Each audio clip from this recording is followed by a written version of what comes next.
on. On the Or air. more. Okay. Hi, There everyone. we are.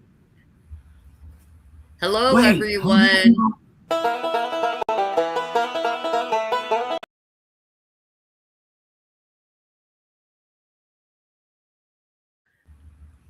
Mom. Hi. Hi. Mom, you got to let this song play first, okay? Okay.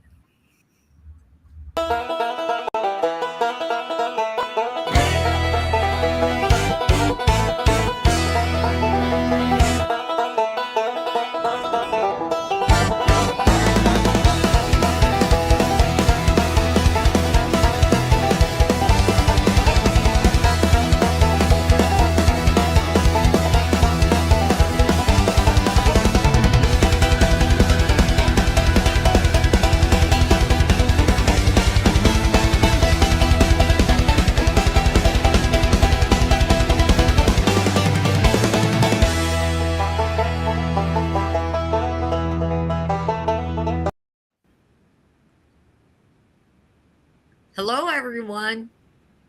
Hold on, Mom. Wait. Huh? I don't know how to shut it off. Hold on.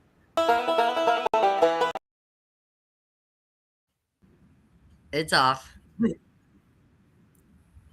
Mom, you got to turn down your YouTube. Why? Huh. Because it's echoing. You can just mute it. You can still watch it and mute it. Look, it's echoing again. Well, I had mine. Mom, Mom. What? Okay, hold on one second. Mom, What? you need to turn whatever you have off. I don't have anything except what I connected to on your end. Oh, wait. Hold on. That's me. I was doing that. I forgot I had pilled on. But now I know how delayed we are. And I'm sorry I thought that was your fault. Anyway, And yes, we are all good on this end. I didn't hear the okay. echo either. So it had to be my. Yeah. I heard the echo Okay. because it was on my side. Okay. So hi everybody. We're gonna start on chapter 2 of the book of Job today. I'm gonna read it, and there's a couple of things I'm going to probably stop in on this chapter. And at the very end, if you guys have questions, we're gonna go through the chat and I'm gonna answer them after each chapter. That way everything doesn't run together. Okay, So Chris. Chris is here. Say hello. I did. Hi Chris. Okay.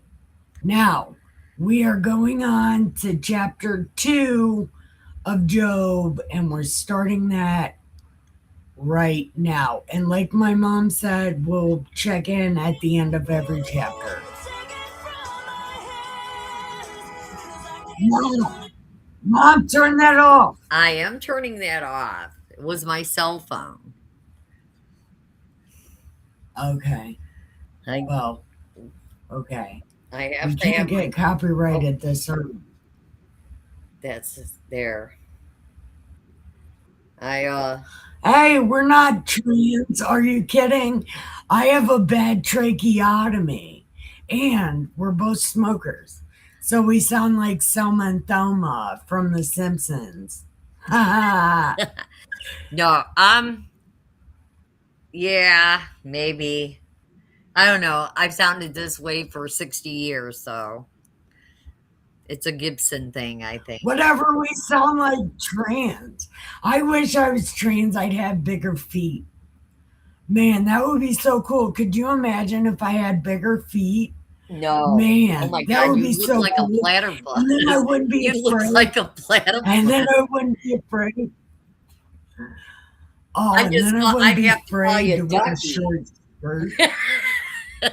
Ducky! I have We to have call a you good time. Ducky. Okay. Okay. Anyway, that's enough of these troll comments, which is weird. The troll comment is on pill.net. That's awkward. I know. You can't be a troll on an underground website. That's gay. Okay, let's go to chapter 2 right Okay. now. Again, there was a day when the sons of God came to present themselves before the Lord, and Satan came also among them to present himself before the Lord. And the Lord said unto Satan, From whence comest thou? And Satan answered the Lord and said, From going to and fro in the earth, and from walking up and down in Ah, it. And the Lord said, ah, And the Lord said unto Satan, Hast thou considered my servant Job, that there is none like him in the earth, a perfect and upright man, one that feareth God and escheweth evil? And he still holds fast to his integrity, although thou movest me against him to destroy him without cause. Now, ah. Mom, I can't take it. Mom, you're reading it so regular. In my head, I want you to say, Where the hell did you come from, Satan? I'm calling the cops. And then Satan will be like, Don't call the cops. It's cool. Everybody hates you. so But it's okay. I'm gonna mute my mic. You read it regular. okay, and so now the thing here is when God says you moved me against him, God doesn't. This is God showing anger. And God is angry at Satan because Satan did what he did. Yeah, but But he's also not. take from this. Hold on, take from this real quick that even God says somebody else made him do something that he did. God is such a human, it is ridiculous. Because It, once again, nobody can make you do anything you don't want to do. So, right here, God's showing his human emotions. he's That's where showing the his focus humanity. is. God is showing his humanity. I agree. But the thing that what God is saying to Satan is, you had me move against him. But God knew that wasn't the case. God is saying, I moved against Job. You made me move against Job. In other To words, prove a point. everything Job had was already in your power, and you didn't recognize it. And I gave you this ability, and I'm really mad at myself for doing it. This is pretty much what God is saying. And it's showing that God was hurt by what he was watching, because God truly loved Job. God is always hurt when we sin and Satan gets access. It always hurts God. And this is just an example of God showing his hurt over something that's happening to one of his creation. And I think that's such a picture for us to see. And God did it to prove a point, which is really, it's a problem that I have also, because I do everything I do to prove a point, even if it's a bad point on myself. I do stupid things to prove a point sometimes. Right. And But see, and again, that's, and God has worked on me with that exact same thing for a number of years. And God still works on me with that because I don't have sometimes, there's a saying, you can't see the forest for the trees. But once you step out of the trees, you realize it's a forest.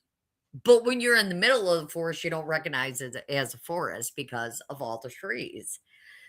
But Jung, Dr. Jung calls that the shadow. And you have to walk through that to find God, because God always said, and Jesus even said it, you got to be salted with fire. You got to know the bad people to know the good people.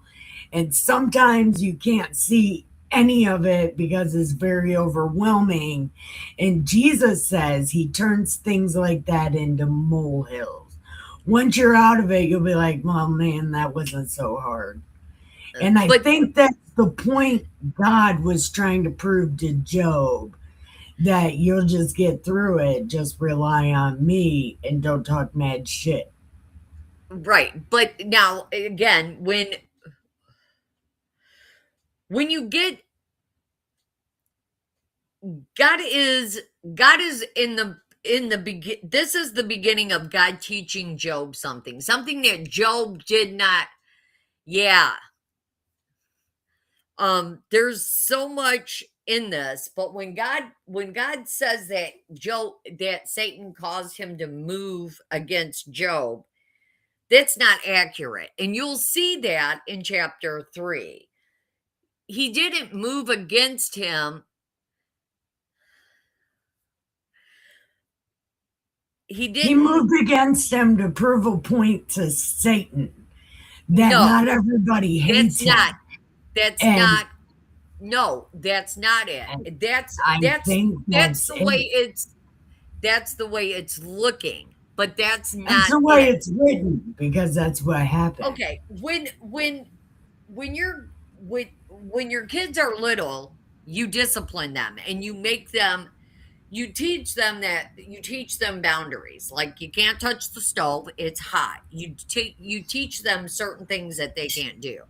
Once your children are older and able to make their own decisions, they do things that causes harm to themselves. You have to let your children make those decisions because they're adults and they're going to make them.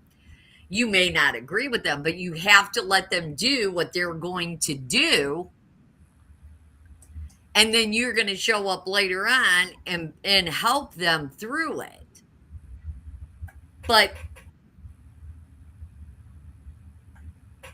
Job has been doing something like you read in chapter 1, and it was a continual thing.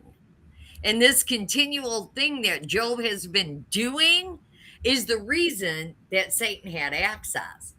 And Job will tell you that in chapter 3. Don't ruin So it.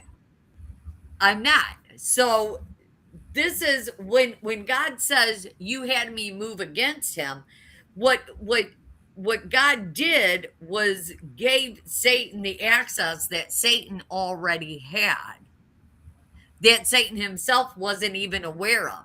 See, God's still not telling Satan, you had the access, you just never took it. And Satan didn't take it because Satan feared God. So you've got all this fear running around here, and God's the only one sitting there going, I don't get it. I don't understand what's happening here. But I'm going to break this stalemate, and I'm going to help my boy Job, because Job is somebody I love and I care about, and he's doing all these things. So I'm going to shake him up a little bit, and then I'm going to correct a mistake that he's been making. He goes and seeing Satan has this access that he's unaware of because he's not paying attention. I'm going to let him get his pound of flesh, and we're going to go about our day. So he goes on. He says, so he goes on and he says, and Satan answered the Lord and said, skin for skin, yea, all that a man hath he will give for his life. But put forth your hand now and touch his bone and his flesh, and he will curse thee to thy face and die.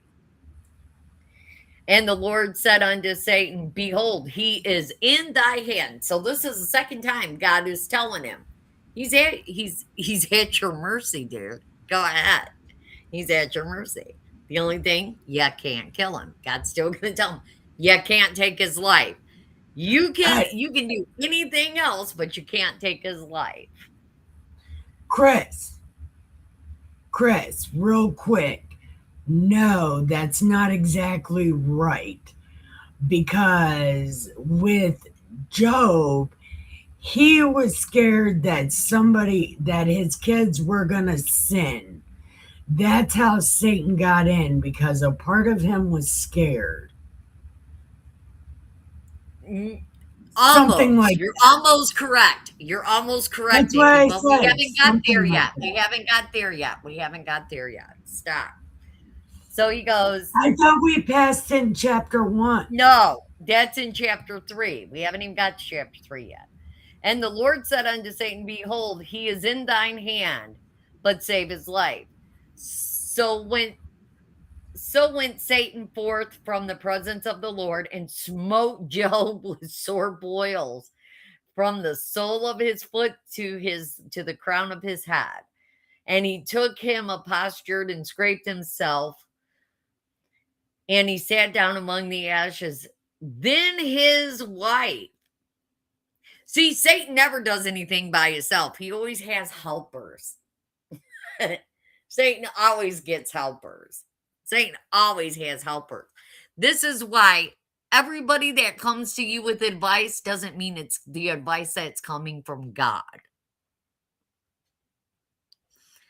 Always check the advice that's coming towards you. If it doesn't bring peace and it makes your stomach churn, you know it ain't coming from God, because God will never bring pain and sorrow. Everything God gives you comes with peace.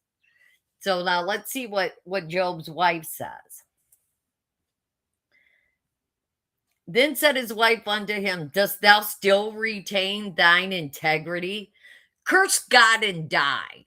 Now, you know that God would never say that. God would never send advice like that. And again, she's lashing out of her own anger, her own hurt, in her own sadness, which, again, she just lost 5 kids or 6 kids. I can understand that to a point. But yeah, she's going, why just hang on to your integrity? Why not just curse God and die? Well, that's anger talking. And I'm sure that God understands that. But the fact that she told him just curse God and die is something I don't even think God could stomach. That's not something you say. You don't bite the hand that's been feeding you. You know? But he said unto her, thou speakest as one of the foolish women speaketh. What, shall we receive good at the hand of God, and shall we not receive evil? In all this did not Job sin with his lips. Now, when Job's 3 friends heard of all this evil that was come upon him, they every one from his own place, Eliphaz the Temanite, and Bildad the Shunammite, and Zophar the Naamanite, for they had made an appointment together to come to mourn with him and to comfort him.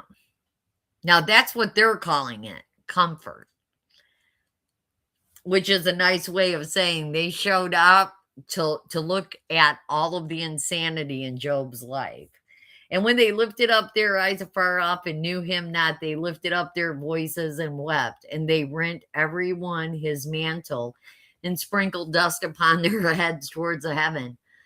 So they sat down with him upon the ground 7 days and 7 nights, and none spake a word unto him, for they saw that his grief was very great.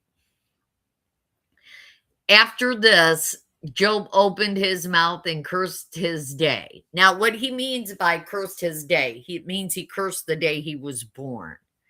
Job was angry. Job's hurt is starting to come out now. Huh? I decided that day was Friday the 13th. Job was born on Friday the 13th. No. And then he says, and Job spake and said, let the day perish wherein I was born, and the night in which it said that there is a man-child conceived. Let the day be darkness. Let not God regard it from above, neither let the light shine upon it. Let darkness and shadow of death stain it. Let a cloud dwell upon it. Let the blackness of the day terrify it. Now, this is just Job speaking out of hurt. As for that night, let darkness seize upon it. Let it not be joined unto the days of the year. Let it not come into the number of the months. Lo, let that night be solitary. Let no joyful voice come therein. Yeah? What? Let me see.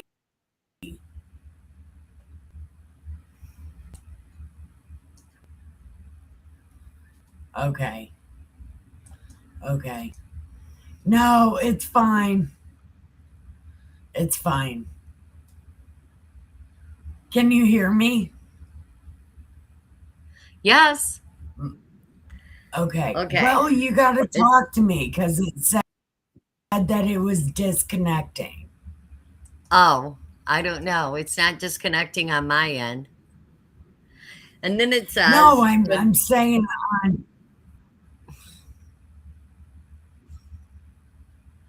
No, my internet is disconnecting is what it said. Oh. Okay, well... But it's working. No, it's working now. I just had to check and see because it said that it was doing something else. Buffering, probably. Yeah. Oh, but it's okay now because I'm looking at it. Okay.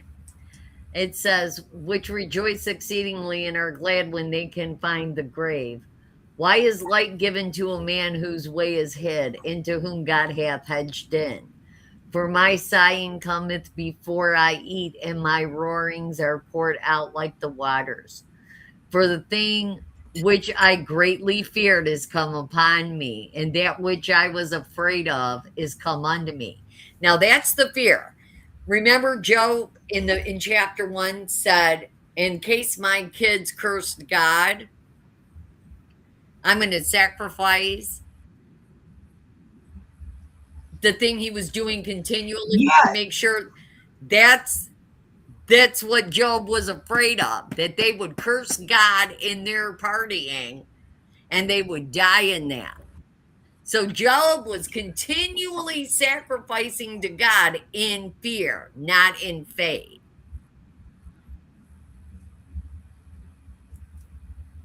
And God had to say, okay, he's got to look at this fear. He's got to call it what it is. We got to bring it into the light and we have to deal with it. Because as long as he's doing this in fear and he's doing it where nobody can see it, it's going to control him. So, what chapter are you? I'm still on chapter 3. And here's the thing. This is what he says. I was not in safety, neither had I rest, neither was I quiet, yet trouble came. Yes, because you feared the trouble coming. You were afraid it was going to come. You loved God and you trusted God, but you didn't have a right understanding of God. Well, yes, fear does lead to wrongdoings, and the wrongdoing was Job was sacrificing to God out of fear and not out of faith. And like it says in the book of Hebrews, faith is a substance of things hoped for and the evidence of the things not seen. Fear is literally the FEAR, false evidence appearing real. Job, somewhere there was a seed planted in Job that said he needed to do that, and he was doing it because he feared God of his kids dying and not ending up in the presence of God. That's why it said that he was sanctifying them and then he was sacrificing for them in case they did something. And this he did continually. Now Eliphaz the Temanite answered and said, we're on chapter 4 now.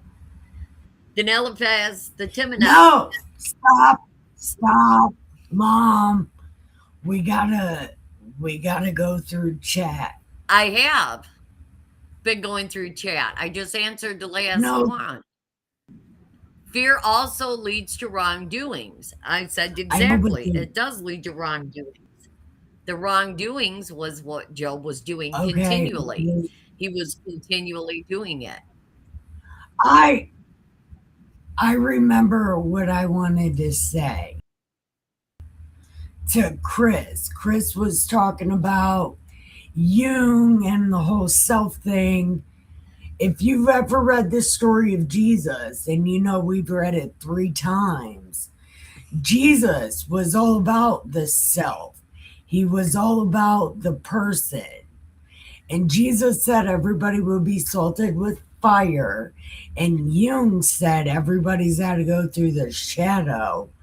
Those are the same things. Those are the same things. They're different. Your shadow self. Okay, Jesus was about.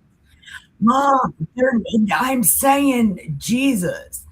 Jesus said this shit long before Carl Jung did.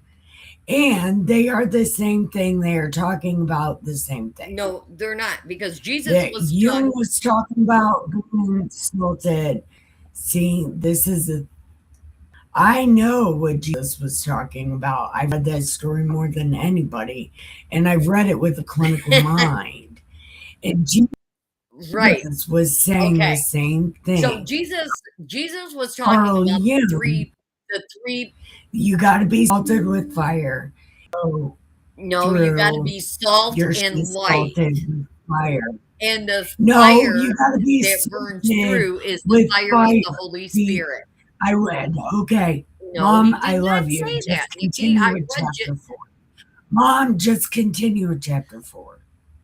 Because I'm never going to agree with you on that. I think you're full of shit.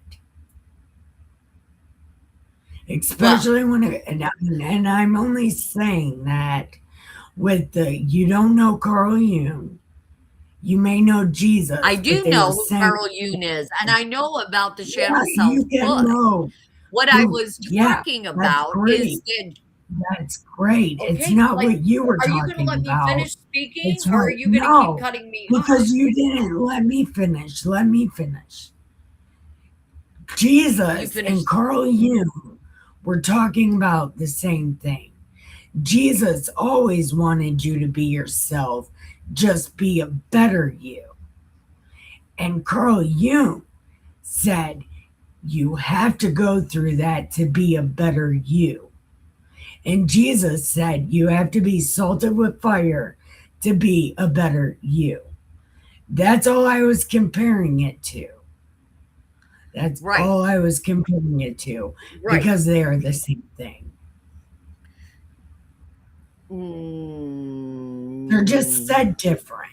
One is word No. magic and one isn't. Okay, now I'm going to explain it. Jesus was talking about the triune being, which we are. We are soul, spirit, and body. Jesus was saying that all three of them need to be connected to God the Father, who will, with his spirit in us, make us more like Christ and less like our fleshly self, greedy, angry, bitter, resentful. Where Carl Jung was talking about adapting yourself to a more utopian form of human being. And that's not a realistic thing because you can't reach utopia in a world that is constant anger, bitter. And Carl Hume always talks about self-reliance. God talks the opposite of self-reliance. God talks reliance on him, not on yourself. Okay, let's see what chapter 4 says. Because I'm never going to agree with you on this, and I should have never brought it up. Then Eliphaz the Temanite answered, if we essay to commune with thee, wilt thou be grieved? But who can withhold himself from speaking? Behold, thou hast instructed many, and thou hast strengthened the weak hands. Thy words have upholden him that was failing, and thou hast strengthened the feeble knees. But now it's come upon thee, and thou faintest, it touches thee, and thou art troubled. Is not this thy fear, that thy confidence, thy hope in the uprightness of thy ways? Remember, I pray thee, whoever perished, being innocent, or where were the righteous cut off? Even as I have seen, they plow iniquity and sow wickedness, reap the same. By the blast of God they perish, and by the breath of his nostrils they are consumed. The roaring of the lion and the voice of the fierce lion and the teeth of the young lions are broken. The old lion perisheth for lack of prey, and the stout lion's whelps are scattered abroad. Yeah. Now a thing was What secretly does that brought mean? to me. No, wait, what does that even mean? This is the whole reason. This chapter Okay, right I'm here gonna explain it. wait, I'm gonna explain it. it's the whole reason. Yeah, I know. But this chapter right here is the whole reason that I wanted to do this in the first place. Because this guy is talking mad shit to Job, but I have no idea what he's saying. Like, I don't know Okay, what the so what fuck he's any of talking it about means. is Job's kids. He's talking about the death of Job's kids and Job, and he's using the metaphor of lions. He says, now remember, he says right here, the old lion perisheth. In other words, Job is perishing. And he said, the roaring of the lion and the voice of the fierce lion and the teeth of the young lions are broken. Your kids are dead and you're gonna die. It's pretty much what he's saying. And then he says here, he says, now a thing was secretly brought to me, and mine ear received a little thereof, and thoughts from the vision of the night when deep sleep falleth on men. Fear came upon me. Now, here's where you know it was the devil, because he says, even in my sleep, I was fearful when this dream came. Okay, remember, every time God sent an angel of the Lord, what was the first thing came out of the angel of the Lord's mouth? Peace be unto you.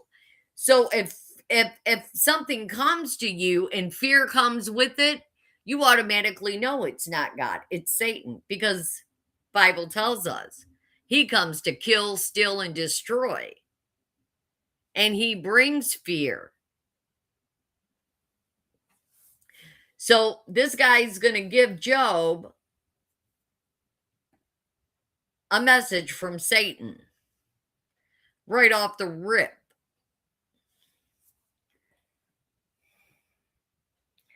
He says, and fear came upon me, and trembling, which made all my bones to shake. Then a spirit passed before my face, and the hair of my flesh stood up. Okay, so Satan's puffing out his chest. He's like, yeah, okay, I got you where I want you now. Now you're gonna listen, because you're so scared you ain't got no choice. It says, it stood still, but could not discern the form thereof. An image was before mine eyes. There was silence, and I heard a voice saying, shall mortal man be more just than God? Shall a man be more pure than his maker? Behold, he put no trust in his servants, and his angels he charged with folly. Now this is God making a now this is Satan bringing a charge against God for kicking him out of heaven.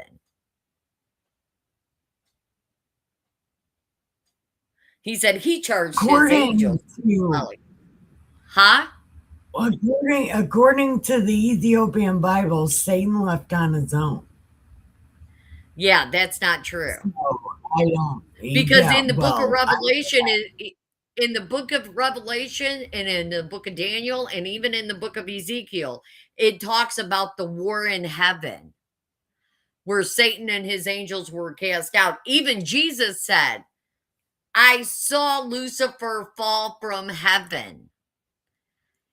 You don't fall unless you're pushed. Right?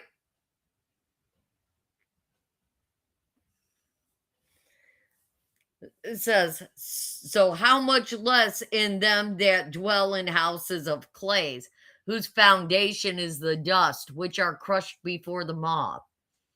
They are destroyed from morning to evening, and they perish forever without any regarding it. Doth not their excellency which is in them go away? They die even without wisdom. See, Satan's biggest battle was always his arrogance and his pride. And we learned that in Ezekiel chapter 14. We learned that in Isaiah chapter 10 or chapter 9, one of those two. Well, that's fine. Because we don't need that stuff. But I know. Oh, you're done? You want to be done? But no. Oh, okay. My computer is messing up. Oh, okay. Yeah, just give me 1 second, because it keeps going in and out, and this crispy bacon.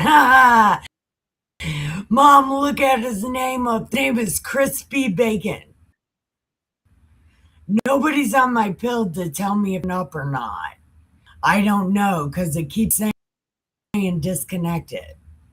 Yeah, I think that's just maybe wind blowing but the weather lines outside. At it right now. Yeah, yeah, you're freezing up a little bit, but it's nothing that we can't live with.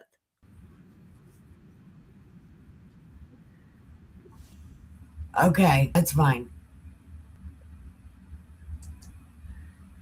It says, and it says that we die without wisdom. Well, I can't really argue that. I have to give him that. because Satan never gives you a total lie. He always mixes a little truth with it. There's a lot of people that die without wisdom. And even God says that. My people perish for a lack of wisdom. Now, even God knows that. You can't argue with the facts. We do perish, a lot of us, without wisdom, without understanding, and without true knowledge. And it says that the fear of the Lord is the beginning of wisdom. So until you can fear the Lord, reverentially fear him, not be afraid of him, even Jesus said it. I think Jesus said it the best. He says, don't fear the one that can kill the body, but fear the one that can kill the body and send the soul to hell. you know Yeah, that's the dude you fear. Somebody can kill you, yeah. He goes, but everybody can't send you to hell. There's only one dude that can do that. That's the guy you need to fear, not the guy that holds the gun or the knife. you know, fear the one that can take the body and the soul. I Damn. love the way Jesus said things sometimes. Love that guy. A good guy to know. This is a good guy. But yeah, so now we're going on to chapter 5.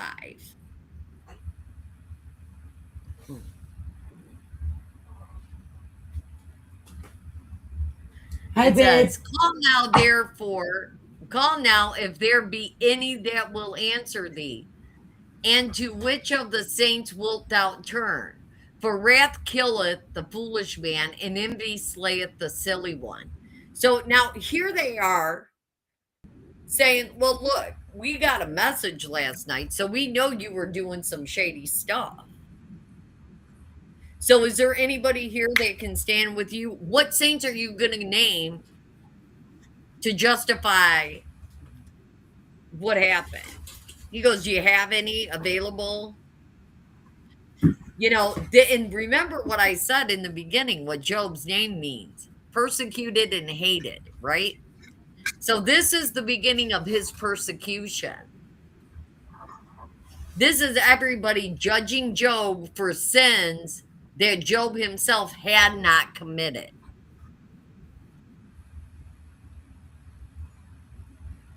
And they're trying to get him to confess the things that he didn't do. Right.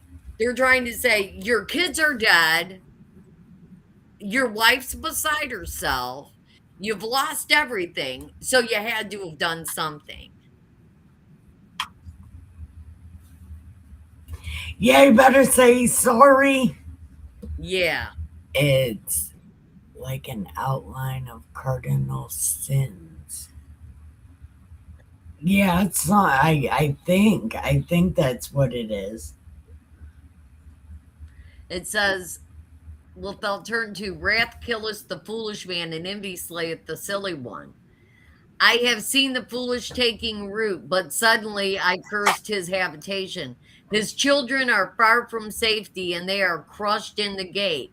Neither is there any to deliver them.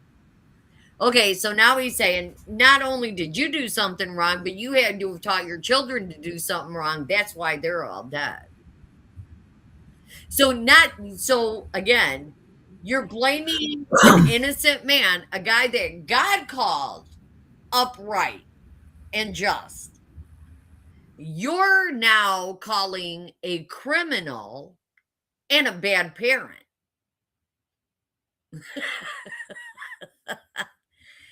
Yeah, I think you're going to have some issues later on.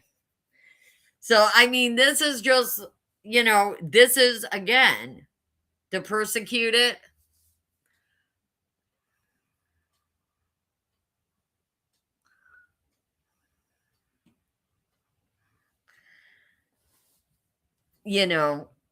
His children are far from them, and neither is there any to deliver them. Whose harvest the hungry eateth up and taketh it, even out of the thorns, and the robber swalloweth up their substance. Although affliction cometh not forth of the dust, neither doth trouble spring out of the ground. Yet man is born unto trouble, and the sparks fly upward. I would seek unto God, and unto God would I commit my cause. Okay, so now you're saying if you did something, just go to God and come clean. Because if you come clean to God, God is going to make everything a little bit better for you. But as long as you're hiding in your sin, everything's going to continue to go downhill, because this doesn't That's spring. what I tell Dustin. It's, you know, so I mean, they're trying to justify, they're literally trying to justify their anger and their hatred of Job. Mom. What? That is What? the thing I tell Dustin. That's what I tell Dustin all the time. Just say you're sorry. Just tell God you're sorry. It'll be okay.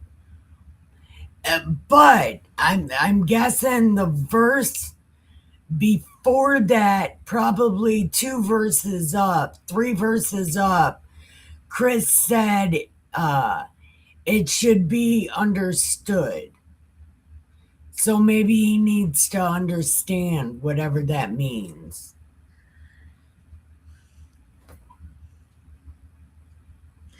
Okay, well, here's the thing. He says, remember, he says, I have seen the foolish taking root.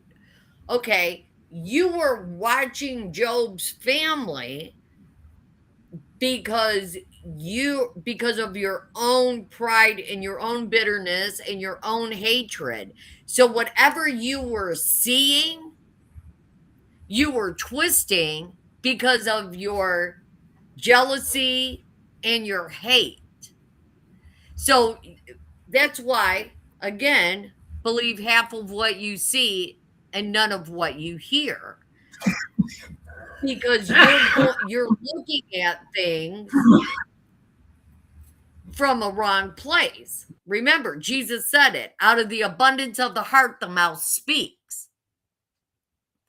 So his heart was already filled with bitterness. His heart was already filled with jealousy. So every time he looked at Job, every time he looked at Job's children, the picture he was seeing was being formed within his root of jealousy and bitterness.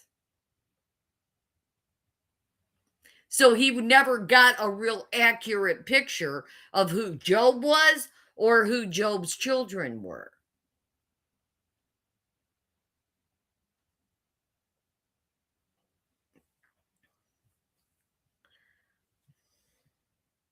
Yeah, that's right. But is that guy saying that to Job? Is he calling Yes. Job jealous? No. He's jealous of Job. This is what he's saying. He's talking to Job about Job, about Job. So he's saying this to Job. He's saying, I have seen the foolish taking root, but suddenly I cursed his habitation. So in other words, he's saying, I secretly was cursing you because I seen how foolish your kids were. I seen all of these things.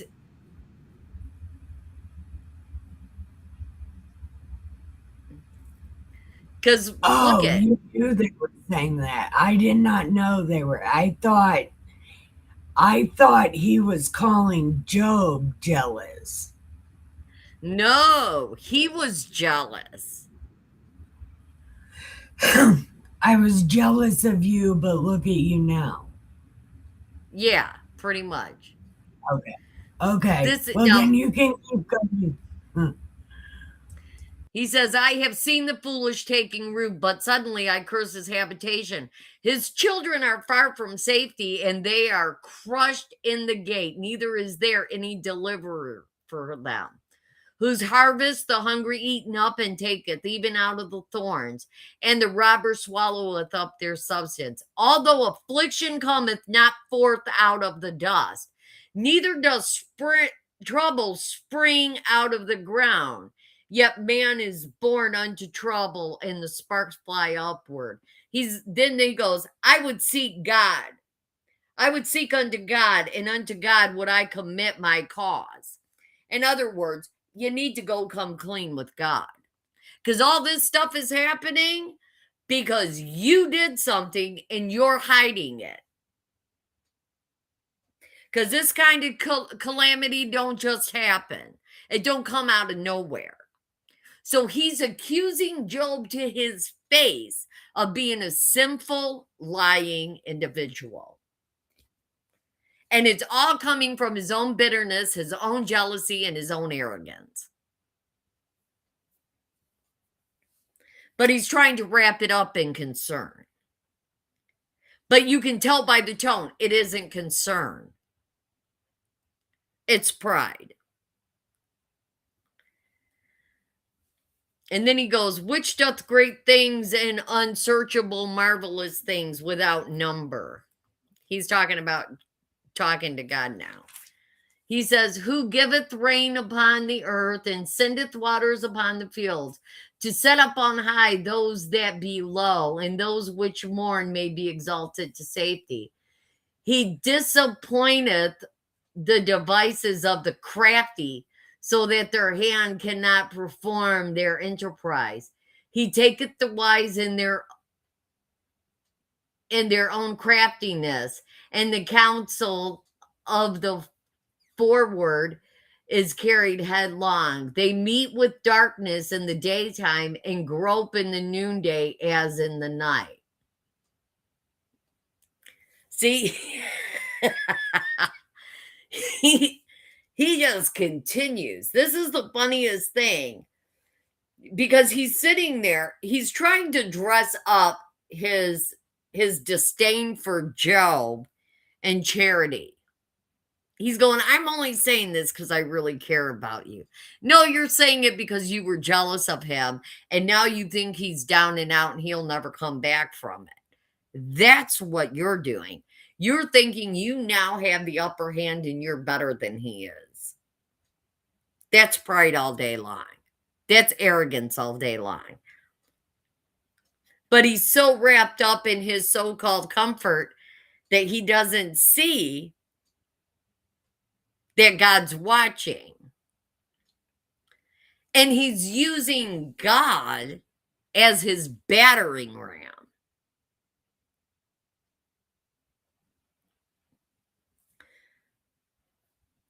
Again.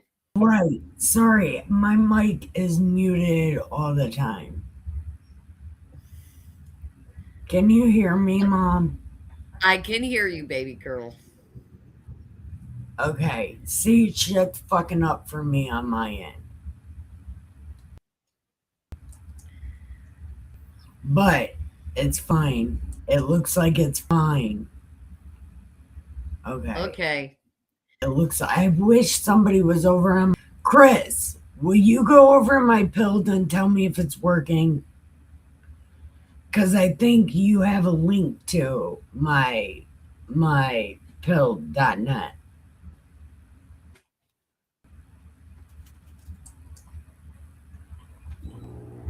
Or what is that sound? That was my air conditioner. I needed to turn it on. Oh, that's, I don't know. That was my air conditioner. Okay. Here, that was my Chris, you. Okay. Hold on. You tell me if there it is. My Pilled is working. Hold on, Mom. What? I'm see if my Pilled is working. Trying to see if this is working. Hold on, I can check. Keep saying, Hold on 1 second. okay.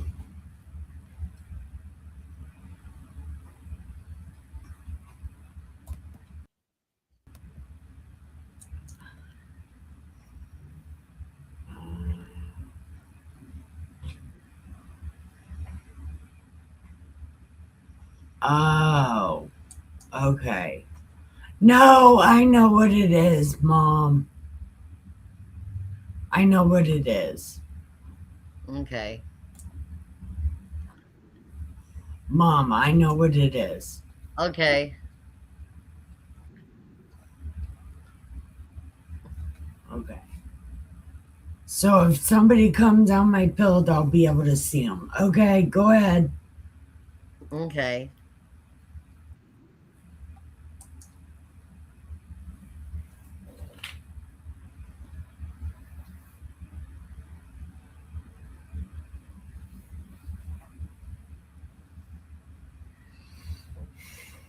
Okay, and then he goes on to say,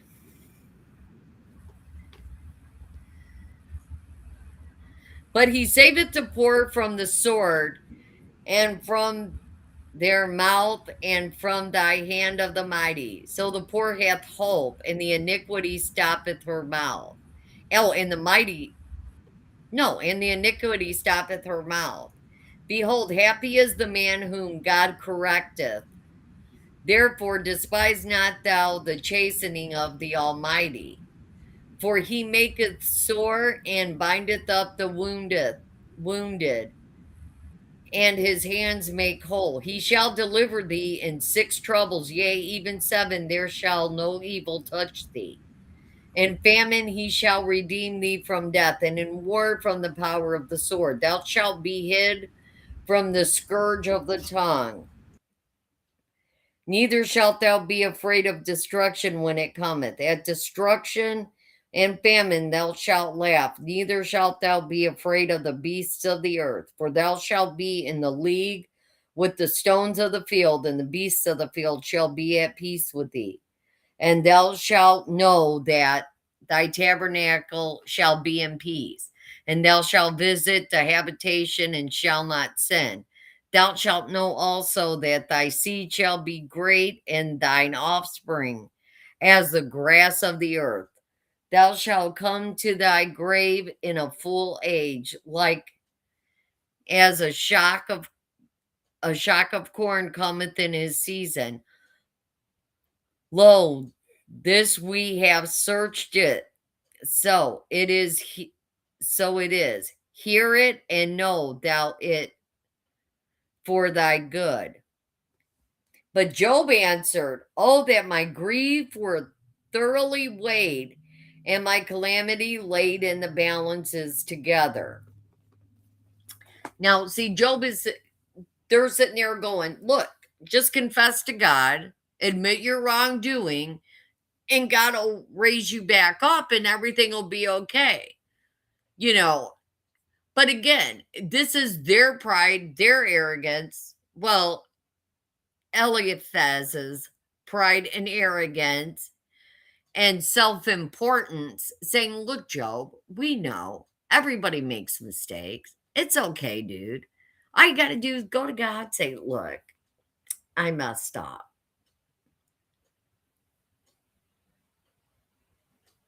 He goes, because I got a message. And that's what it said. I'm just here to get you to confess it. Really? You're taking messages from the devil and you come here acting all crazy? So now Job is getting into it. Now Job is going to answer him. And then one of the other guys is going to come through and he's going to have something to say. Read chat. So chapter 6.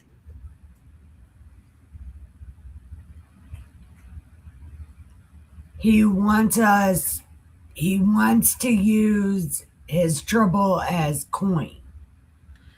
So Yes. he's beginning with Kind God. of. He wants to use he wants to use Job's troubles as a backdrop to make Job look bad in the eyes of everyone else, so that he looks better than he actually is. Again, Satan's favorite crime: arrogance, hypocrisy, all of those things. It's just the way he swings. But Job answers and says, "Oh, that my grief were thoroughly weighed and my calamity laid in the balances together. For now it would be heavier than the sand of the sea. Therefore my words are swallowed up, for all the arrows of the Almighty are within me. The poison whereof drinketh up my spirit. The terrors of God do set themselves in array against me. Doth the wild ass bray when he hath grass? Or loweth the ox over his fodder? Can that which is unsavory be eaten without salt? Or is there any taste in the white of an egg? The things that my soul refused to touch are as my sorrowful meat. Oh, that I might have my request, and that God would grant me the thing that I long for. Even that it would please God to destroy me, that he would let loose his hand and cut me off. Then should I yet have comfort. Yea, I would harden myself in sorrow and let him not spare. For I have not concealed the words of the Holy One." In other words, Job is going, look, you want to weigh what you call my sins? You want to weigh all of that? Put it in a balance against what God has taught us. He goes, go ahead, put them up both in the balance and tell me. He goes, I wouldn't care. He goes, God can take me out. I'm good with that. I'm okay with that because I know who I am. I know who God is. I'm good. Go ahead. He goes, I wish he would. Hey, guys, I got to mute myself for a second, okay?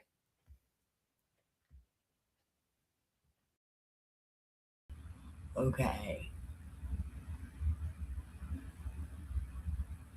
Your brother called. I have to call him back. That's all. Okay.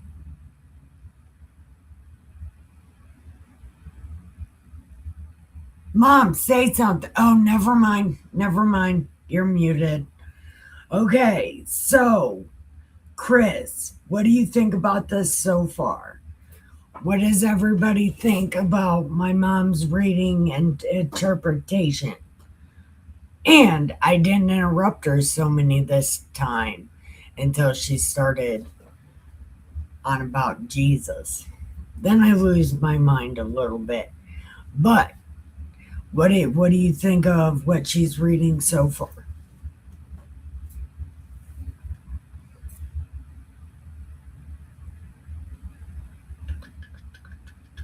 Um, I don't know. I think her interpretation is good.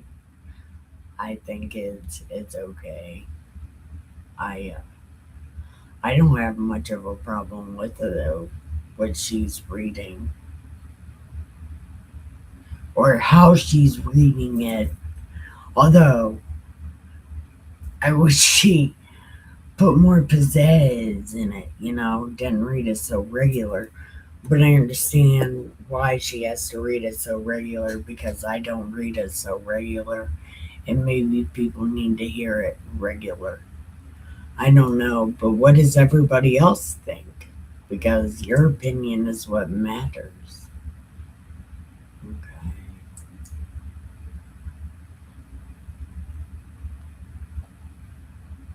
Did Chris leave? No way.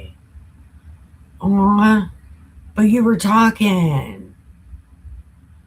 Oh, I hate when you leave. It makes me feel sad in my butthole.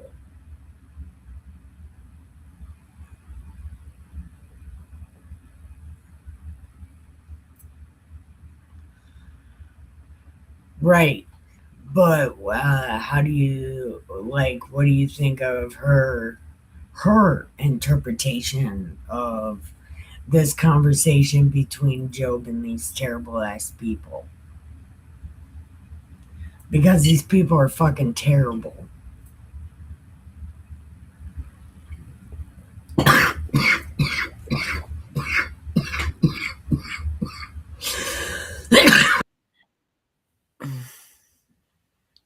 Okay, guys, I'm back. I had to talk to my son. Yoko? Alan. Oh, okay. Because he's going to bring me some cigarettes when he comes home. We were discussing me trying to get a car. I still need a car. But anyway, let's get back to chapter 6. So Job is basically laying out the thing, that he's always followed what God's plan was, and that he trusted God. And in Job's mind, I honestly believe that Job honestly believed that he was doing what God would call him to do. Even though he was doing it wrong, Job still thought he was doing it the way it was supposed to be done. All of us make mistakes. Are you there, Nick?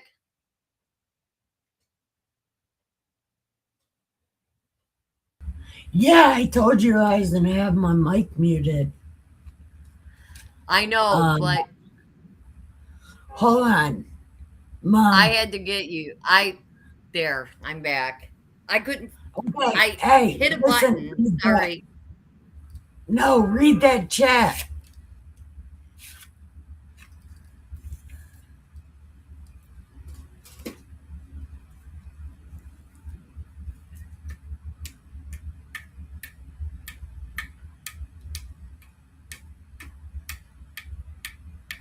Yes, but Job still doesn't realize that what he did was wrong. He thinks he was doing what God had called him to do. Job doesn't realize that his fear is what brought it out. Job hasn't come to that yet. This is a working. This is people saying that Job was a sinner and that Job must have been doing some shady stuff.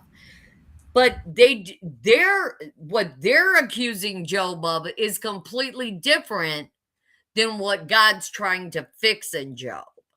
See, you've got two different things going on. Job truly doesn't realize that what Job did was wrong. He was just doing what he had been taught to do. But he didn't realize that his fear was opening a door. Job doesn't understand that yet because that's a spiritual principle that he had not been taught. But God's about to open his eyes to it in a little bit. But right now, you've got these other guys going, you were doing some shady stuff, and that's why God struck you down. They're blaming God instead of Satan. They're accusing God of harming Job. God didn't harm Job. So not only are they accusing Job of being sinful, but they're accusing God of being the one that brought the calamity upon Job. So they're doing way, way, way, way, way more bad stuff than Job did. And they don't even see it because they're coming at Job with pride, arrogance, bitterness, and jealousy. Everything these guys are saying right now is coming straight out of Satan's handbook. Jealousy, pride, arrogance, and bitterness.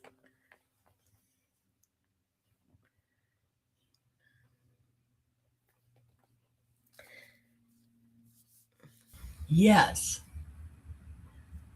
Oh, that I might have my request and that God would grant me the thing that I long for.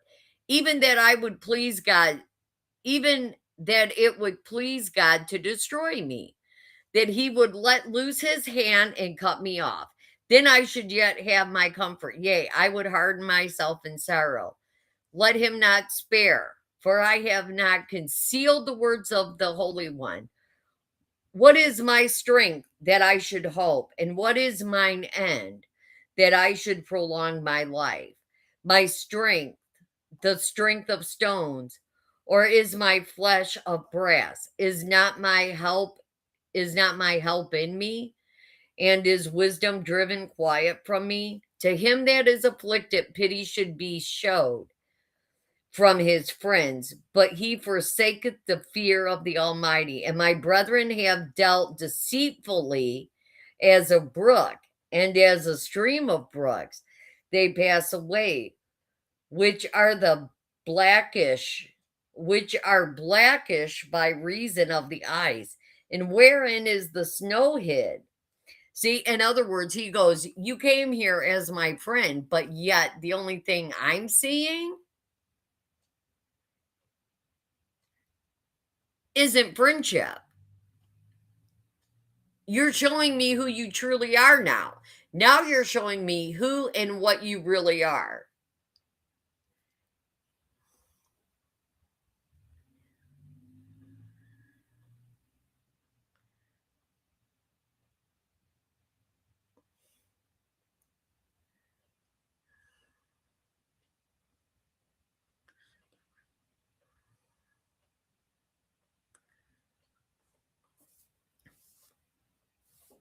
Keep going, Mom. Dustin's got a job. Oh, nice. Where's his job? Thank you, Jesus.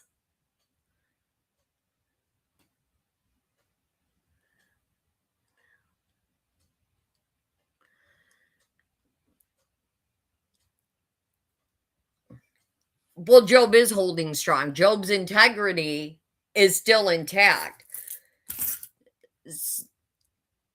But his friend, he's calling out Eliphaz right now. He's calling Eliphaz deceitful. He says, you came here as a friend, but you came deceitfully because what you're saying to me isn't friendly.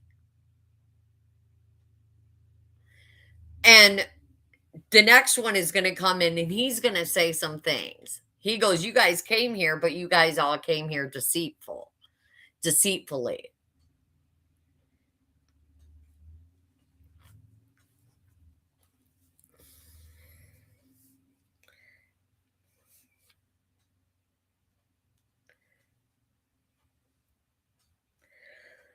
What time they wax warm, they vanish. When is it hot? They are consumed out of their place.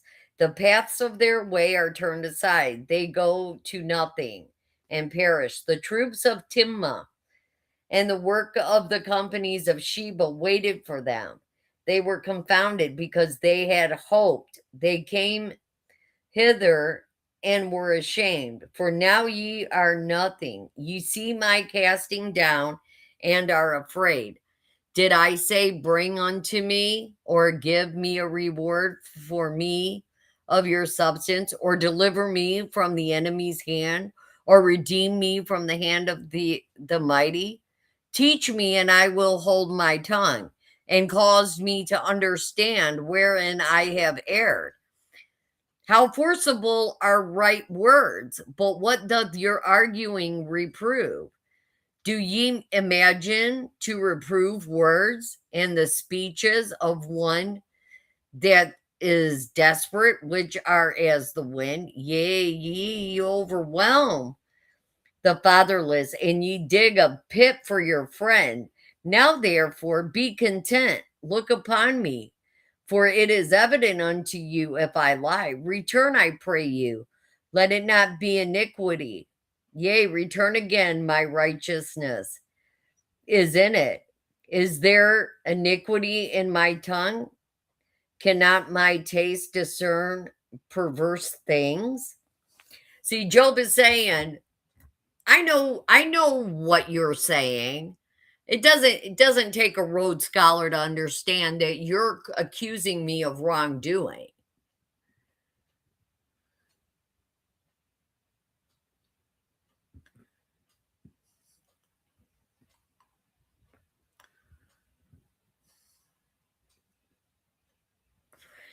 Yes, this chapter is very important. The next 3 chapters actually are quite important. Because it again, remember Job's name, persecuted and hated. And this is them showing that they were persecuting him and that they truly hated him. And yes, they are following the script of the serpent. Absolutely. That's why But they they're don't even realize they've been played. Not yet, they don't. But they're going to get theirs because they're accusing God unjustly and they're accusing Job unjustly.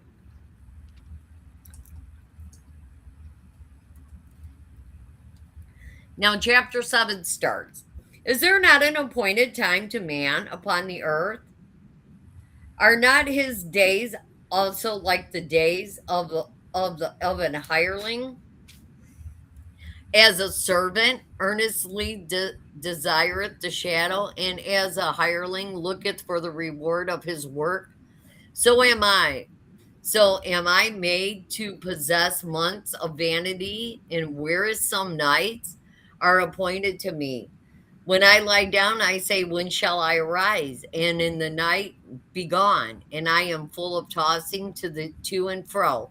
And from the dawning of the day, my flesh is clothed with worms and clods of dust. My skin is broken and become loathsome. My days are swifter than a weaver's shuttle, and are spent without hope. Oh, remember that my life is wind. Mine eyes shall no more see good. The eye of him that hath seen me shall see me no more. Thine eyes are upon me, and I am not. As the cloud is consumed and vanisheth away, so is he that goeth down to the grave shall come up no more. He shall return no more to his house, neither shall his place know him any more. Therefore, I will not refrain my mouth. I will speak. In the anguish of my spirit, I will complain in the bitterness of my soul. Am I a sea or a whale that thou settest a watch over me? When I say my bed shall comfort me, my couch shall ease my complaint. Then thou scarest me with dreams and terrifiest me through visions, so that my soul chooses strangling and death rather than my life. I loathe it. I would not live away. Let me alone, for my days are vanity. What is man that thou shouldest magnify him, and that thou shouldest set thine heart upon him, and that thou shouldest visit him every morning and try him every moment? How long wilt thou not depart? How long wilt thou not depart from me, nor let me alone? Till I swallow down my spittle. I have sinned. What shall I do unto thee, O thou preserver of men?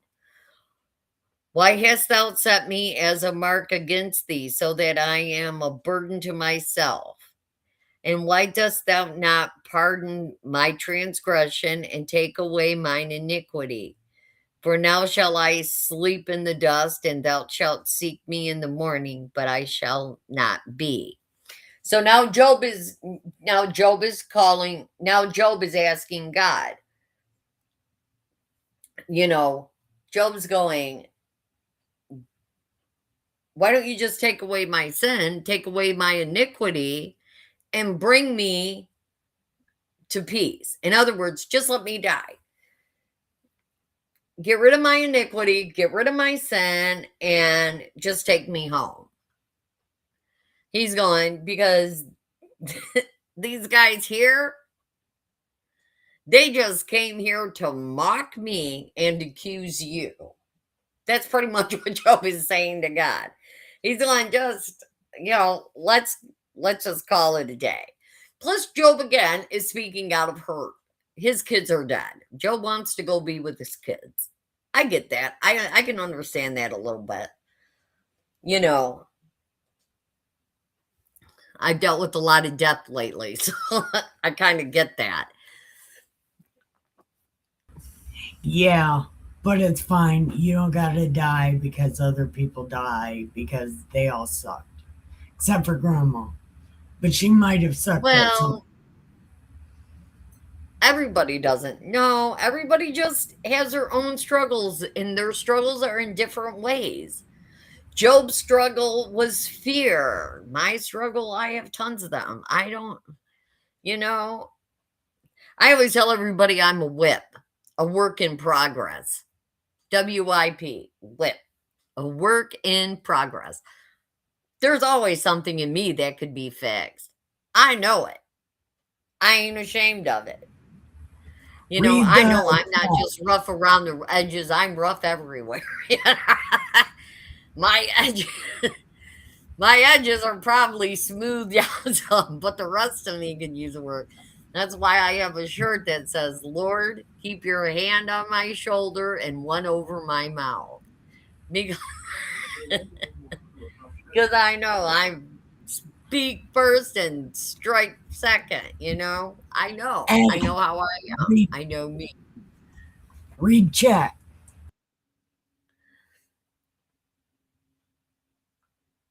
You mourn sometimes, but don't ruin yourself. Yeah. But you got to remember back in their day,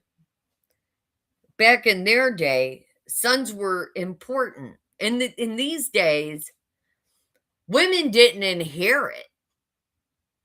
Only the sons inherited. Women were pretty much treated like cattle. You know, they were property. You literally bought your wife, and if she had sons, her sons would take care of her because women didn't inherit property. Shoot, I don't even think women were allowed to even, not until I think 1927 were women allowed to even have bank accounts separate from their husband in America. Women were property for years. It's just the way it was. It was the time. I have no grudges against that. It was what it was. We went through a huge depression, you know. I mean, there were things that needed to be handled a little bit different than, a lot of people wanted. And 90% of the people that came to America came from countries where that was the way it was done. Chris says he loves you, Mom, and you're wise. Well, thank you. I don't, I have no ill will about the way things happen. Even in the 50s and the 60s and in the 40s during World War II, before women started working in the workforce, women had to women had to work in the factories because the men were off fighting a war. I get that. A lot of women could have went back home and stayed home and let their husbands take the jobs when they came back. A lot of women wouldn't because they liked the independence, which was totally against what God calls. And ladies, just so you know, I get it. Women ended up having to fight for things that should have automatically been given to them. I am not letting men off the hook in this. There was a lot of things that was wrong and a lot of things that should have been different, but they weren't. But it is what it is. It was what it was. But we are much better today. Men don't need to carry that baggage. Women don't need to carry that baggage. We can let it all go. Because we live in a different time and in a different place, because God has brought us to a better place and a better time. Thank you for that too, Lord Jesus.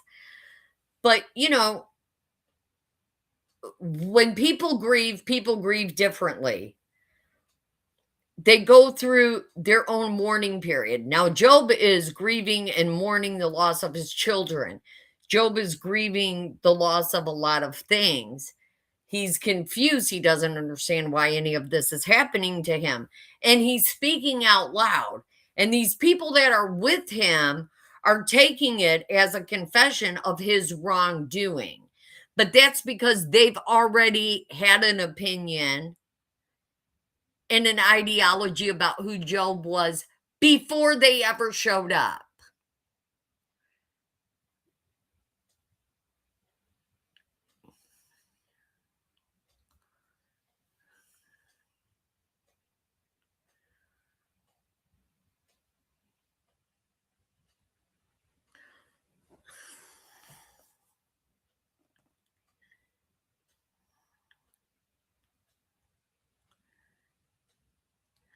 Men have fixed a lot of stuff, dude. You're not, the 20s, the 30s, the 40s, and the 50s was a different time. Things that happened back then happened because they needed to happen. But I also think that women have taken it way, way, way too far in the other direction. We went extremely in the wrong direction one way, and now we're going extremely wrong in the other direction now. Women thinking they can do everything a man can do. Well, I can promise you, I cannot do everything a man can do. And I can also promise you, a man can't do everything I can do. I think that there's a happy medium somewhere, but it has to be a give and take on both sides. God created man and woman to be an equal partnership, not one lording over the other, but equal. Okay, now we got to get back to this chapter. Stop confusing everybody. Actually, you're just confusing me.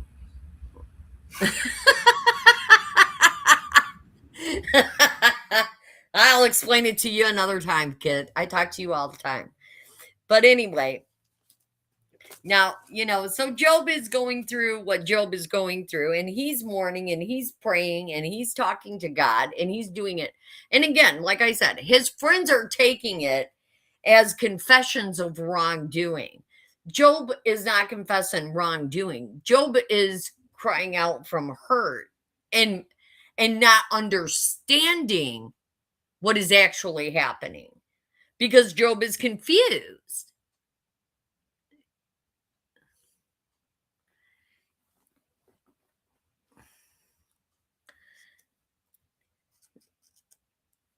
So now we're going to go on.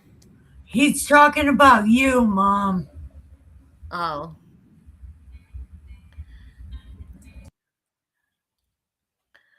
Thank you. Well, thank you, sweetheart. Then answered Bildad. Okay, so now Bildad's going to come in, and Bildad is going to, again, pull Eliphaz, and he's going to start saying some things that he's been thinking about and some things that he thinks Job is guilty of, and how Job needs to just come clean and let everybody know what he's been doing. Because, hey, we all know Job's been doing something.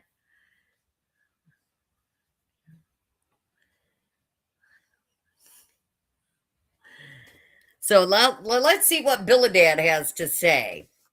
Then answered Bildad the Shunammite and said, how long wilt thou speak these things? And how long shall the words of thy mouth be like a strong wind? Doth God pervert judgment? Now here he comes in. Bildad is going to double down. Bildad's going to back Eliphaz. He's going to say, God don't pervert judgment. God's doing this because you did something, Job. More persecution and more hate. Or doth the Almighty pervert justice? If thy children have sinned against him, and he have cast them away for their transgression. Okay, who said his kids sinned? Did anybody say his kids sinned? Has there been anything up to this point that said Job's kids were sinners? No.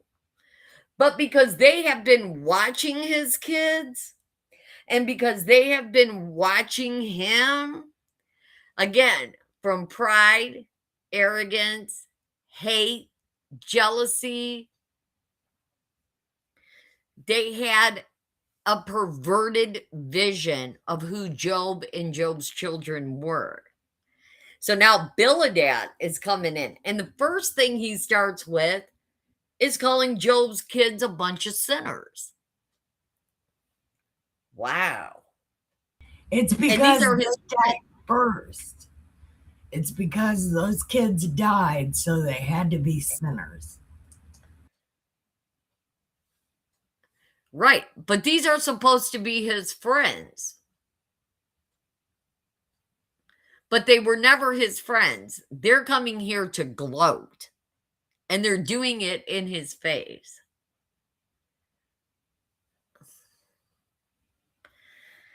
Well, really, they're getting it off their chest while he's on his deathbed.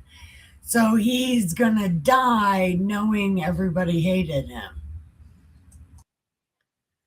Right, but listen, if thy children have sinned against him and have cast them away for their transgressions, if thou wouldest seek unto God betimes and make thy supplication to the Almighty, if thou wert pure and upright, surely now he would awake for thee and make thy habitation of thy righteousness prosperous. Though thy beginning was small, yet thy latter end should greatly increase. For inquire, I pray thee, of the If God's real, all of this stuff, if God is real, he would fix all of this. So why are you waiting for God? If he was real, you wouldn't be in this situation. Or if you weren't an asshole, you wouldn't be in this situation. That's pretty much what he's saying. If you weren't sinning and your kids weren't sinning, and if you guys weren't being shady, none of this would have came upon you. God would have never struck you if you wouldn't have been a bunch of shady dudes. That's pretty much what Bildad is saying to him. Same thing Eliphaz said. This is what Bildad is saying. Bildad is now doubling down on what Eliphaz said. Yeah, but he's also saying if God was real, he wouldn't let this happen to you, especially if you're righteous. If you were really righteous and God was really real, you wouldn't be in this situation. So you might as well. Because he even says, Bildad believes in God. Bildad has an understanding of God because he even says it here. Doth God pervert judgment? Doth the Almighty pervert justice? Right. So he's already saying God doesn't do things that are unjust. Yeah, God but later on, what you just read was him pretty much saying if God was real, this wouldn't be happening to you. If you made he's saying if you would seek God, he's saying the same thing Eliphaz said. If you would seek God, confess your faults, your sins, and your iniquity, God would raise you back up. But because you keep saying you didn't do anything wrong, you're going to die just the way you are, broken and dismembered, pretty much. He's pretty much calling Job a liar and a criminal, just like Eliphaz did. Listen, because that's what he says. If thou wouldest seekest unto God betimes and make thy supplication to the Almighty, if thou were pure and upright, surely now he would awake for thee and make thy habitation of thy righteousness prosperous. Right. And that right there is why I said if God was real, this wouldn't be happening to you. But that's That's not what what it he says said. if He knows God's God is real. real. No, he knows God is real. He's telling Job, if you would confess your sins and admit you were doing shady stuff, God would give you back all that you lost. He's going, but you're sitting here looking like this and carrying on like this, knowing that it's your fault all of these things have happened because you're a sinner and a liar.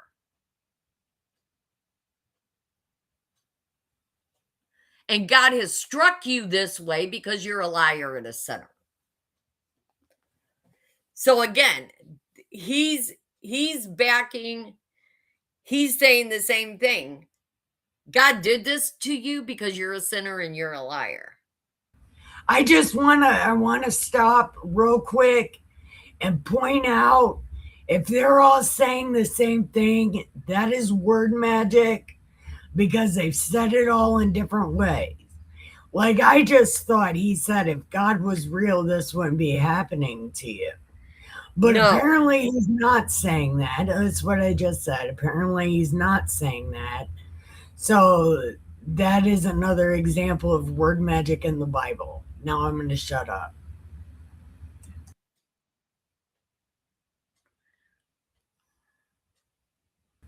Are you reading chat?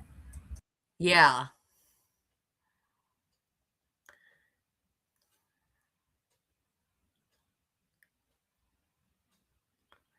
So he's saying that the other guy is saying that to Job. That's what that says. Yeah.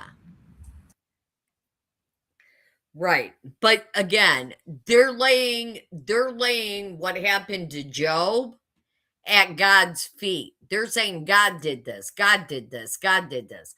So they're all this is their way of attacking Job. They're all coming out and they're all saying, "We've always known this is who you were. You were always a liar. You were always shady. We knew it, but you were so wealthy and so powerful that we couldn't say it. You ain't wealthy and powerful anymore, so now we can say it." Because they all harvested bitterness and resentment and jealousy towards Job because Job's daughters were the most beautiful, Job's sons were the most handsome. Job had wealth beyond wealth in their day and time, and they resented him for it. So everything they saw in Job's family was twisted wrongly because of how they felt about Job and Job's family. They could never look at his family with eyes of love, respect, and honor because they didn't feel those things for Job or his family.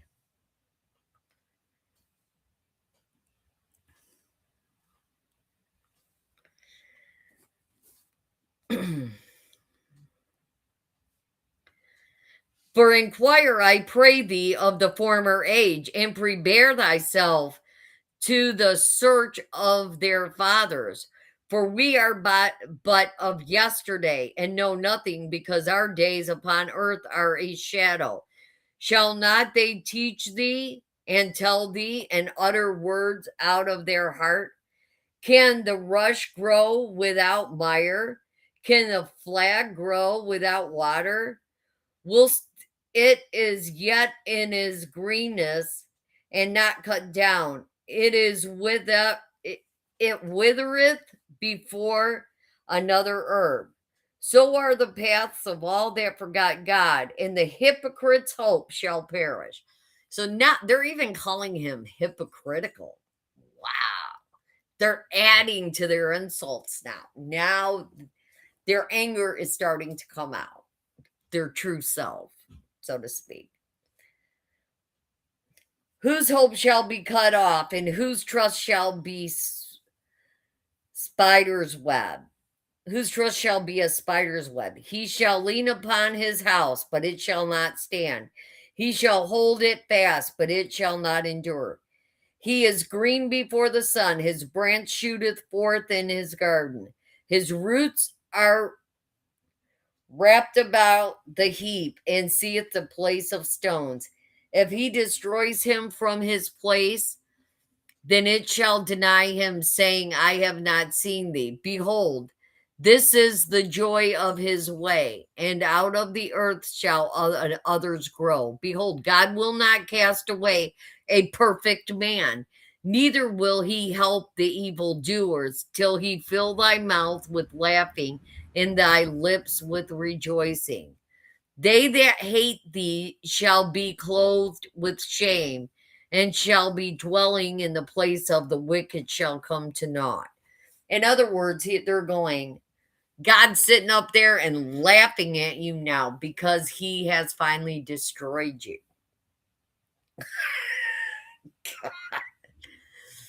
Gotta love his friends, right?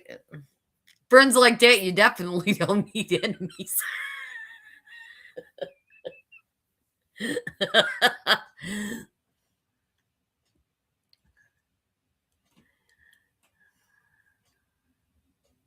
Chris, like and share this then. Share it with people with that heading.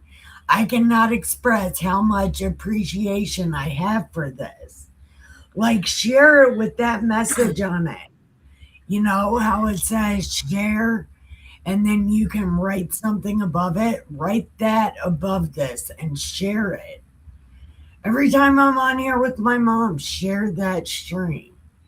It's important. Then it says, People, if you want people to know about this, then you have to share it with a good message. but yeah, this is the thing that gets me. This right here. He says, God will not cast away a perfect man, neither will he help the evildoers. So they're saying that God cast him away because he wasn't perfect. Really? Did God tell you that?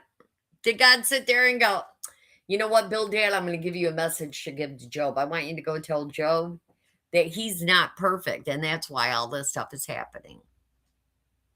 Yeah, I don't think so. Because in the very first chapter, God tells us, shoot, he tells Satan he's perfect and upright. But yeah, you got Bildad over here. Again, message from Satan saying you're not perfect. You're not just. You're not upright. That's why God struck you down.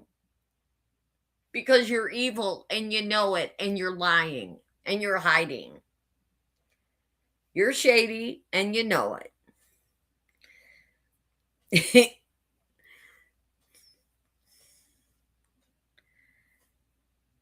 And then he says, they that hate thee shall be clothed with shame, and the dwelling place of the wicked shall come to naught.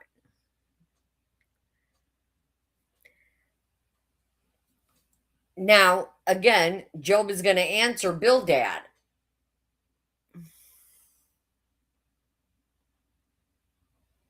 All right, after this answer, we'll go ahead and end it.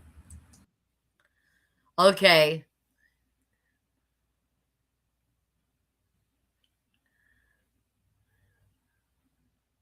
Okay, so now Job is going to answer Bildad, and then we're going to stop there. And I don't know if the other guy comes in or if Eliphaz or Eleazar comes in, but I know that Job does get some backup at some point in this. Not Eleazar, it's Eliphaz. No, Eleazar comes in on Job's behalf at some point. Well, I don't know. Again, I don't know. I don't read this book, so I don't know. But I'm Okay, pretty so now sure. we're gonna answer. We're gonna do chapter 9, and then we're gonna call it a day. It says, Then Job answered and said, I know it is so of a truth, but how should a man be just with God? Job's asking a question now. How do you consider yourself just when it comes to God? Putting yourself next to God and calling yourself just. I wonder. He says, If he will contend with him, he cannot answer him. One of 1,000. He is wise in heart and mighty in strength. Who hath hardened himself against him and hath prospered? Which removeth the mountains, and they know not.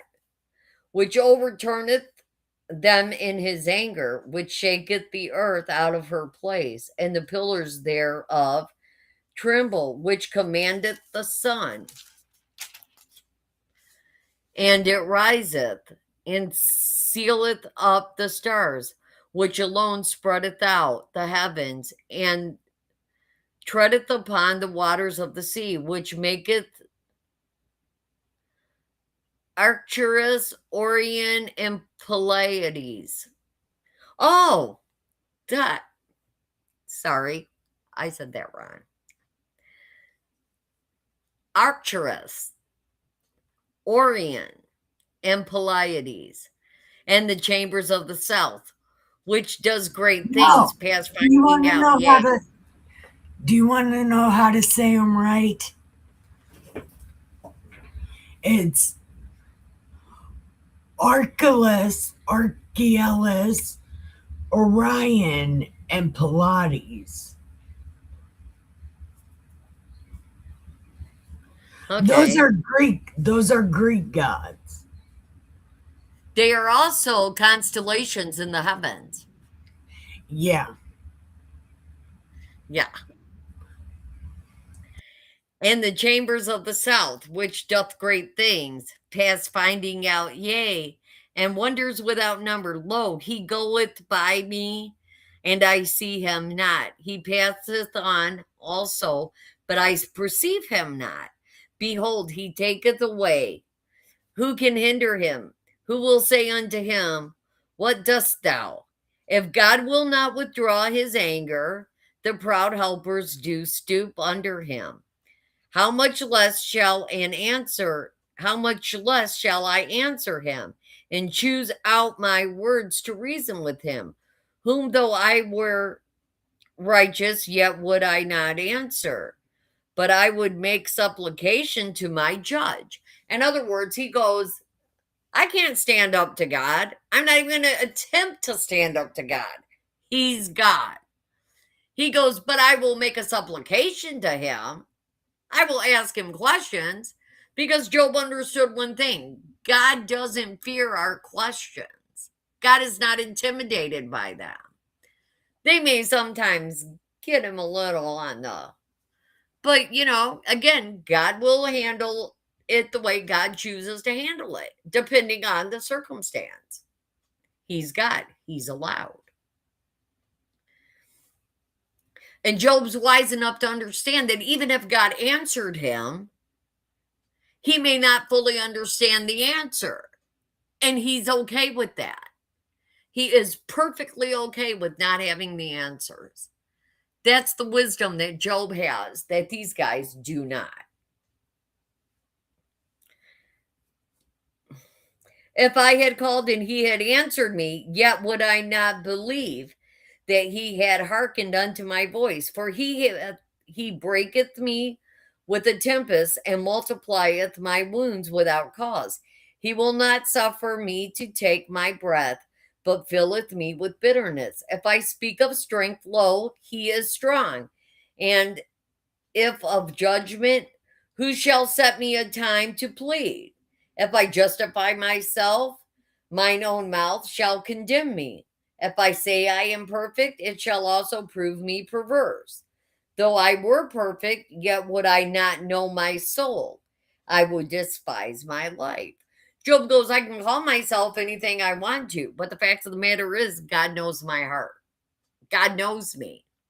He knows I'm not perfect. So how can I stand before God and say, look, I've not done anything wrong. I'm perfect. I do all these things. Job's like, I'm not going to justify myself to God. He's God. I'm me. I'm just a man. I'm flawed in so many ways, and I'm okay with being flawed. God knows my flaws. He made me.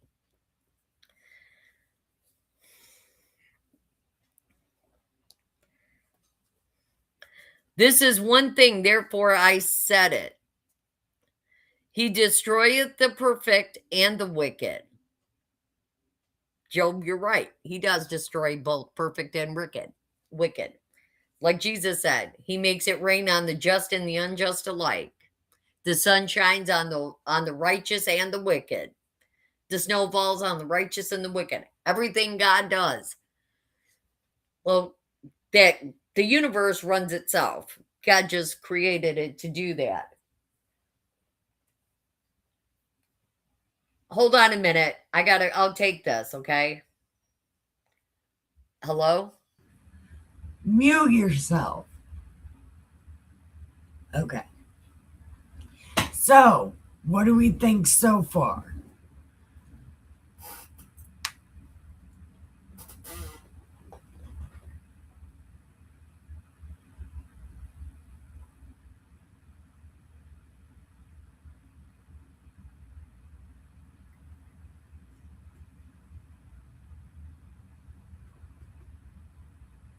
That last statement. My mom's on the phone right now. She's probably dealing with something for her husband because he just recently died. Well, Yeah, he did. Okay, so now where were we? So, the universe runs itself. okay, yes, the universe pretty much runs itself. God created it to do so. He gave us 4 seasons: spring, summer, winter, fall. Not in that order, but you get it. So the seasons change constantly. Whether you're righteous or wicked, those seasons are going to change and they're going to affect you, just and unjust alike. And this is what Job is pointing out. That things happen, whether you're just or unjust. God is God. It spiritual and spiritual law is different than physical or natural law.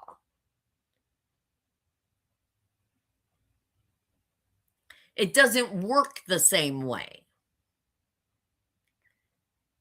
There's specific things like give and it'll be given unto you, pressed down, shaken, and running over. Do unto others as you would have them do unto you. Those are spiritual principles. Love your enemy. Pray for those who persecute you. Do good to those who do evil against you. Those are spiritual principles. Those aren't universal laws. Those are spiritual laws.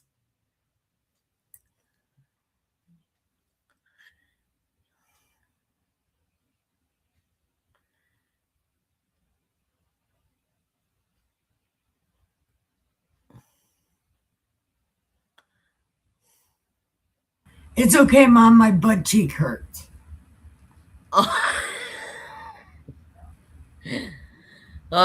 Okay. So, I mean, the universe and everything in it runs on specific laws. gravity, things like that. Spiritual law runs on certain things as well, certain laws. Our government runs on laws. It's just the way it is. And Job is using these laws right now to make a point. But I don't think his friends are going to understand that this is what he's doing. He's pulling from a place that maybe Job doesn't even realize he's pulling from. Just like Satan didn't realize he had access to Job. Sometimes that just happens. When you have that kind of a relationship with God, you can pull things from places that you didn't even realize you had.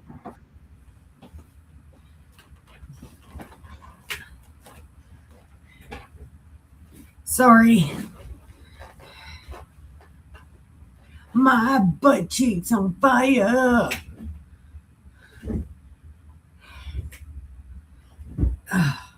Okay, keep going, Mom. I'm sorry I was making a lot of noise. I thought I was muted.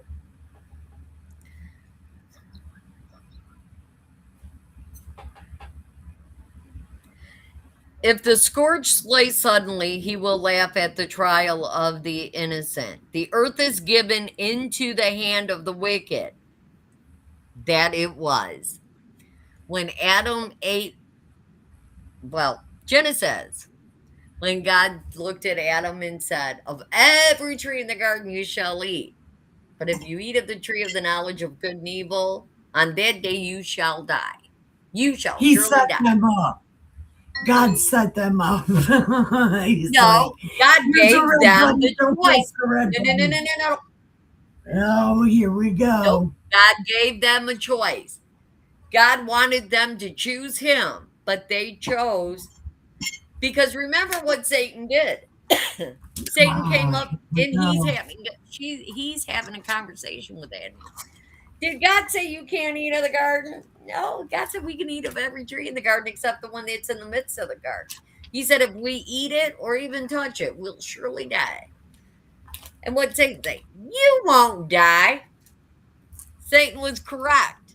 Because, see, Adam and Eve didn't know the difference between physical death and spiritual death because death wasn't a concept to Adam and Eve. Adam and Eve never seen death. They had no idea. Well, let's quit reading Genesis. We got to read Exodus. I almost called Job Exodus. Okay, you know what, guys? Why don't we cut it right here and we'll pick up from this spot halfway through chapter 9 because I see a lot of people have something else to do. I'm going to dip out. Okay, well, we'll start chapter 9 next time. All right, that sounds like a plan. We'll start chapter 9 next time. Just let me know. Wait, are you leaving because... He's leaving because he talks too much. That's not true. Oh, you're fine. Yeah, no, you can stay. I don't know. He always does that, even on the phone. He's like, I talk too much. It's like, well, maybe you do, but that's okay. We're allowed. You can have 2 conversations. God, I have a conversation with myself and another person in the same room. It's okay. Yeah, it's only when you answer yourself that there's a real problem. I can't say that because I do answer myself regularly. I was going to say, yeah, I do. I answer myself. I don't know. Maybe they say that that's supposed to be a sign of something. I think it's just a sign of having a lot in your head and nowhere for it to go. So you just have a conversation with what's in your head. And Chris, also, if you're thinking because we're not answering you, some things are just, you say them right, you know? So if that's why you're leaving, it's not a big deal. Yeah, you don't have to leave, buddy, unless you really, really have something else going on, and then we can regroup and do this tomorrow or the next day. I'm fine either or.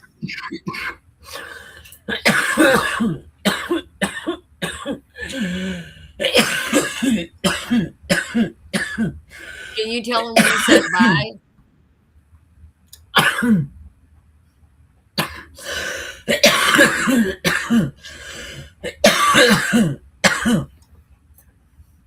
um,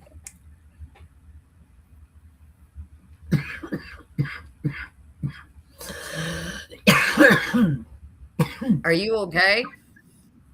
no. I got a Skittle stuck.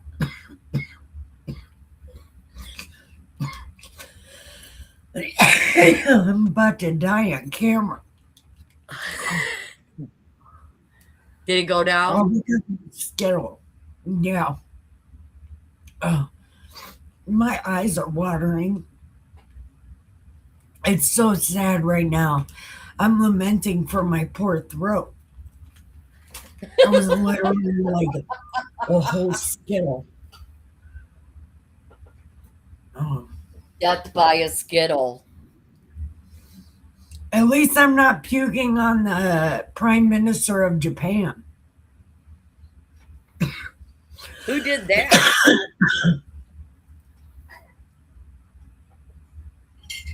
Who did that?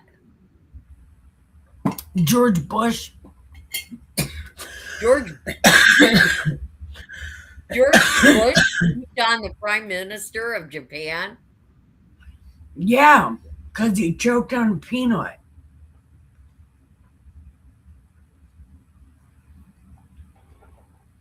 Yeah, I don't know the whole story, but I know he did because he was choking on a peanut. That's really not a good look. Moon Jae-in just smiled. He's like, I got thrown off on. Yay. But who knows? Maybe it's a sign of respect or something from the lizard people. I don't know. But I'm done. I guess Chris, he just rolled out before anybody could say bye to him. Well, that's okay. We'll redo this. He was the only one on anyway, it looks like. Yeah. There was a guy called Chris P. Bacon. He called us transsexuals. Well, he's a But weirdo. that's but that's okay because if I was a transsexual, I'd be able to wear mini dresses and high heels, and I'd have really big ass feet. It would be so awesome. What a what a freak. Well, love you No, guys. listen, if I was trans, I swear to God, none of my boobs would not be uneven. They would be the same size, both of them. If I was Well, yeah, trans, because you could afford a breast implants because the LGBTQ would pay for them. hey, I would be trans if I could get my boobs fixed, for sure. If I could get my boobs fixed, I would wear a dildo all the time. Oh, no. Well, Like, okay, I'll have a strap on. Hey, listen, if that's what it takes to be trans, to get my boobs fixed, oh, I would totally do it. boobs Would aren't you be? everything. Take it from No, somebody that no, has. but if you had the same size boobs and when you were naked, you didn't look like There's a no bored such thing gorilla. as perfect size boobs unless you have fake ones. That's what Everybody I has want. asymmetrical boobs. The whole No, entire I world has got asymmetrical boobs. One boob is a, always bigger than the other. Just like one, yeah, but not just this like, big. just like, you know, your left side is usually longer than your right side, or your right side is normally longer than your left side. Somebody said, I don't know if that's true, But they say it all the time. They say it about everything. There's no such thing as a perfect person. Physically, mentally, emotionally, spiritually. Nobody's perfect. There was only one perfect person, and we crucified him 2,000 No. The Jews did. We did not. I didn't have nothing to do with that. Excuse No me. way. It says he died for the sins of the world. Are you in the world? That's okay. That's okay. I still didn't kill him.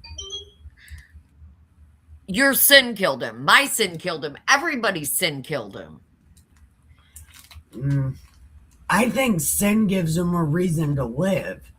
But I'm saying the actual act of crucifixion. Right. Okay. None I'm of not my ancestors. talking about the actual fact of crucifixion. I'm talking the spiritual reason why Jesus died was so that we could all go to heaven. Therefore, spiritually, the whole entire world killed him. Okay. Everybody. I can live with that. I can live with that. I can live with that. But as long as you don't think Gentiles killed Jesus, because that's I not think true. everybody killed Jesus. I ain't laying that blame on nobody. Because we're all guilty.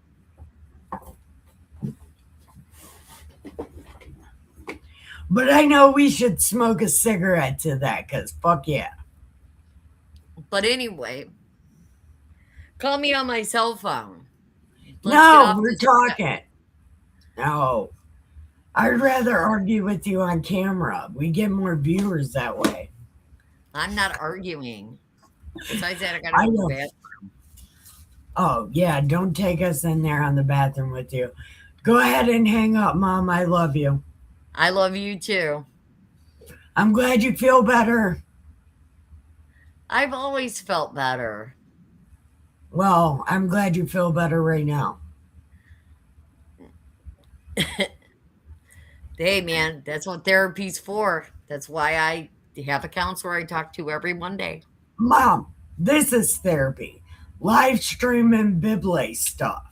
That's the only therapy I need. You know what the letters BIBLE stands for?